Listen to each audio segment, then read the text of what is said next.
محترم ناظرین، آج کی ویڈیو میں ہم ذکر کریں گے اسلام کی تاریخ کے سب سے اہم اور بابرکت دنوں میں سے ایک دن کا، یعنی 11 ربیع الاول کا۔ یہ وہ دن ہے جس دن اللہ کے محبوب نبی صلی اللہ علیہ وسلم مدینہ منورہ تشریف لائے اور یوں اسلامی تاریخ کا ایک نیا باب شروع ہوا۔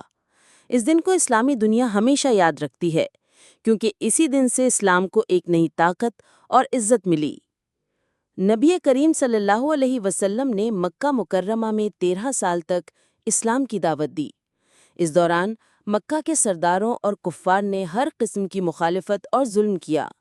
مسلمانوں پر معاشی بائیکاٹ کیا گیا، انہیں ستایا گیا، کئی کو شہید کر دیا گیا، لیکن ایمان والے ڈٹے رہے۔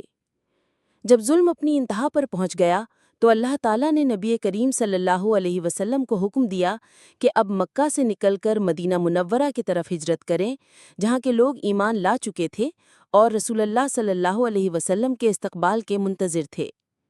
یہ ہجرت محض ایک سفر نہ تھا، بلکہ یہ دین اسلام کے پھیلاؤ کی بنیاد بنی۔ اگر یہ ہجرت نہ ہوتی تو اسلام صرف مکہ تک محدود رہ جاتا۔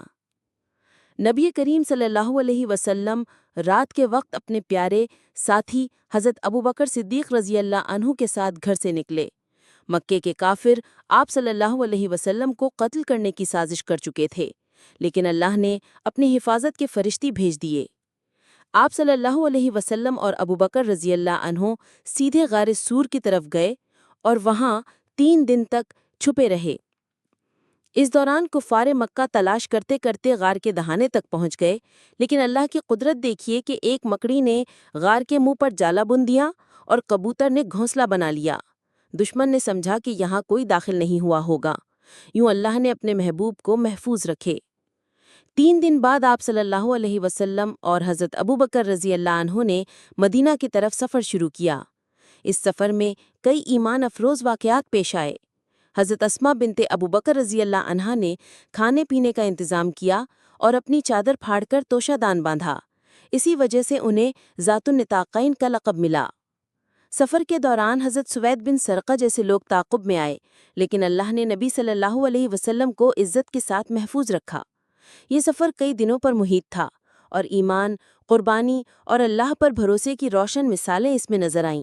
3 دن بعد آپ صلی اللہ علیہ وسلم اور حضرت ابوبکر رضی اللہ عنہ نے مدینہ کی طرف سفر شروع کیا۔ اس سفر میں کئی ایمان افروز واقعات پیش آئے۔ حضرت اسماء بنت ابوبکر رضی اللہ عنہا نے کھانے پینے کا انتظام کیا اور اپنی چادر پھاڑ کر توشہ دان باندھا۔ اسی وجہ سے انہیں ذات النطاقین کا لقب ملا۔ سفر کے دوران حضرت سوید بن سرقہ جیسے لوگ تعاقب میں آئے، لیکن اللہ نے نبی صلی اللہ علیہ وسلم کو عزت کے ساتھ محفوظ رکھا۔ یہ سفر کئی دنوں پر محیط تھا اور ایمان، قربانی اور اللہ پر بھروسے کی روشن مثالیں اس میں نظر آئیں۔ بالآخر وہ دن آ پہنچا جس کا اہل مدینہ شدت سے انتظار کر رہے تھے۔ 11 ربیع الاول کی صبح لوگ مدینہ کے اطراف میں جمع ہو جاتے اور دیکھتے کہ کب اللہ کے محبوب صلی اللہ علیہ وسلم تشریف لاتے۔ اور پھر وہ گھڑی آ گئی۔ جب نبی صلی اللہ علیہ وسلم مدینہ کے قریب پہنچے تو مدینہ کی فضائیں خوشی سے گونج اٹھیں، بچے نعرے لگانے لگے، عورتیں گھروں کی چھتوں پر چڑھ گئیں، مرد خوشی سے دوڑتے ہوئے آپ صلی اللہ علیہ وسلم کی خدمت میں حاضر ہوئے۔ ہر چہرے پر خوشی اور محبت کے آثار تھے۔ یہ وہ لمحہ تھا جب اسلام کو ایک نیا مرکز ملا۔ مکہ میں مسلمان کمزور اور مظلوم تھے، لیکن مدینہ میں انہیں عزت، سکون اور ایک نیا مستقبل ملا۔ مدینہ پہنچنے کے بعد نبی اکرم صلی اللہ علیہ وسلم سب سے پہلے قباء کے مقام پر ٹھہرے۔ وہاں چند دن قیام فرمایا اور اسلام کی پہلی مسجد قباء کی تعمیر فرمائی۔ یہ مسجد قرآن میں بھی ذکر کی گئی ہے، لَمَسْجِدٌ أُسِّسَ عَلَى التَّقْوَىٰ، یعنی وہ مسجد جو تقویٰ کی بنیاد پر بنی۔ یہ مسجد صرف ایک عبادت گاہ نہیں تھی، بلکہ مسلمانوں کے اتحاد اور اجتماعیت کی علامت تھی۔ ہجرت مدینہ ہمیں کئی عظیم سبق دیتی ہے۔ قربانی کا سبق، ایمان کے لیے ہر چیز قربان کرنا پڑتی ہے، جیسے مسلمانوں نے اپنا گھر، مال اور رشتے چھوڑ دیے۔ اللہ پر بھروسہ، مشکل وقت میں بھی اللہ پر یقین رکھنے والے ہی کامیاب ہوتے ہیں۔